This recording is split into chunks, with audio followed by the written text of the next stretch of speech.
Hey, you guys, Kerry here with the Happy and Healthy with Kerry show. And as you're jumping on, go ahead and post below, say hello, let me know who's here. Let me know where you're tuning in from. I love to connect with you. I love this show. This show, what we do is we go super lasered, focused, and we get to the point to make sure to deliver you great value with something that you can even start to apply today to create a difference in your life. And that's the whole goal of this show. And so it's about your personal development. It's about really focusing on how can you become the happiest and the healthiest version of you possible. Because when you focus on your personal development, every single other aspect of your life, your finances, your love, your relationships, your career, your life purpose, your legacy, everything in your life goes to the next level because you're the common denominator. Okay, you're the common denominator.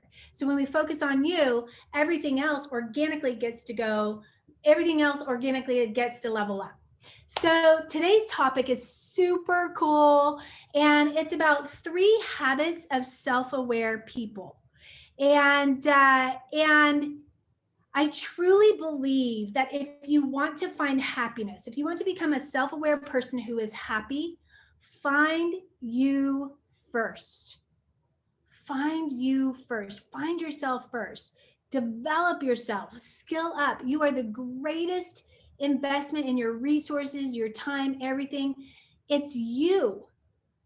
Self-aware comes from being intentional about who you are being, what you are thinking, how you are feeling, and what positive habits you have happening or going on in your life on a daily basis. Daily adds up to weekly, weekly adds up to monthly, monthly adds up to annually, annually adds up to decades. I mean, it builds upon each other. So the first thing that I want to talk about in regards to self-aware people is that self-aware people get curious and interested about their own minds. Right? And my clients, if you're a client, you can post below and say hello. But my clients, we talk about this a lot, like stay curious and interested. What can you discover? What can you find when you stay curious and interested about what you are thinking? How that's impacting your mindset mastery, how that's impacting your emotional mastery, how that's showing up in habits that you have, your habits that you have are impacting your environment right now, the state of your body, everything. Right? And so when you stay curious about the thoughts that you're having, it's much easier to work with them versus fight them. It's much easier to work with them versus fight them. And so number 2 is also become the witness or the observer of not just your thoughts. Self-aware people do that, not just your thoughts, but your emotions as well. And stop judging your emotions, right? Become really curious and interested about your emotions without judgment. Now that's the key. There's a couple of big nuggets here, but without judgment. For example, if you're feeling really angry, let's not make yourself feel bad or judge yourself about feeling angry. It's not bad to feel angry. But are you acting on it and maybe intentionally hurting another person? That's a different story, right? But when you become a witness to your emotions without judgment, you'll stop feeling bad for feeling angry or worried or stressed or whatever it is. You'll stop feeling weak because you're sad or you're grieving. You'll start to really accept yourself on a whole new level. And judging yourself, here's the deal. Judging yourself, judging what you're feeling all the time, it gets in the way of you being self-aware. It gets in the way of you being self-aware. So learning to observe and learning to be the witness, learning to identify your emotions and name them puts you into an entirely different relationship with them. And when you're in that different relationship with them, what also gets to happen, which happens for people who continue to develop their self-awareness, is they stop fearing their emotions. When they stop fearing their emotions, then they have less things that are holding them back from really going for the life that they want, becoming the person that they want to become. So the third thing that I want to talk to you about, which is a habit of self-aware people, is I have noticed that a lot of self-aware people ask for feedback. They ask for feedback. This is actually an exercise that I give some of my clients, is go ask 5 people for feedback on how you show up in relationship with them. But you gotta preempt this. You gotta let them know that they're safe to tell you the truth.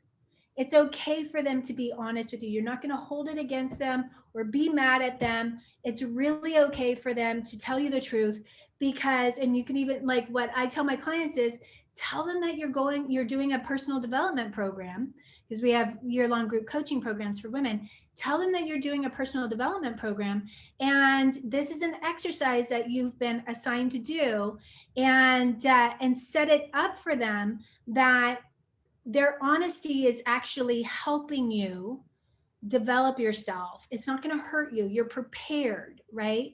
You're emotionally prepared to hear what they have to say. And if they're not honest with you, they're actually doing you a disservice. And so set them up to win, to be able to be honest with you.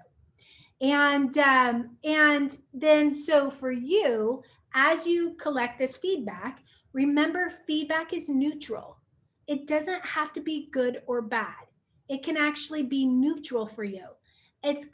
You're collecting data. And then, excuse me, then from that place, you get to make a decision in regards to what are you going to do with that data. Are you going to take that data and sit with it and make some changes about yourself or how you're showing up, or your intensity, or how you are in relationship, or how you communicate? Are you going to make changes with it? Or are you hearing the data, but the data really, really doesn't resonate with you, and you really know in your heart of hearts it's not true? It's not sitting with you. That's okay too. But collecting the data, and so here's what I would say. If more than one person has said the same thing, there's probably something to it, even if you don't agree with it. Okay, it's not always easy to get feedback, but it is really powerful, and it is a gift. So what it allows you to do is it allows you to see yourself through others' eyes, which is a very strong, I see a very strong way of being of self-aware people, is that they look to see, how am I impacting others? How am I influencing others? How are others experiencing me? And that's really, really powerful in regards to raising your self-awareness. So with that being said, let's do a quick recap, and also post below, what are you thinking? What's landing? What's landing? What's really sticking out to you the most? Go ahead, post below. I would love to hear. And have you ever done the exercise to go ask, 5 people in your life, maybe personal and professional, that ask 5 people, what is their experience of you and what happened for you through that exercise? Can you post below? I would love for us to share as a community and tribe. But number 1 is self-aware people get curious about their own minds. Number 2 is that they witness their emotions without judgment. And number 3 is ask for feedback. Ask for feedback. Okay. So with that being said, please hit share this with all your girlfriends on your social media platforms. I would really appreciate it. And let's spread the message. Let's spread the love. And if you're not on our email list yet, we have some really big announcements that are coming out. So go pop over to kerrytepedino.com, register or sign up, get the free gift, sign up for our newsletters, get that free gift. I don't want you to miss out on the announcements, and I'll see you soon. Bye.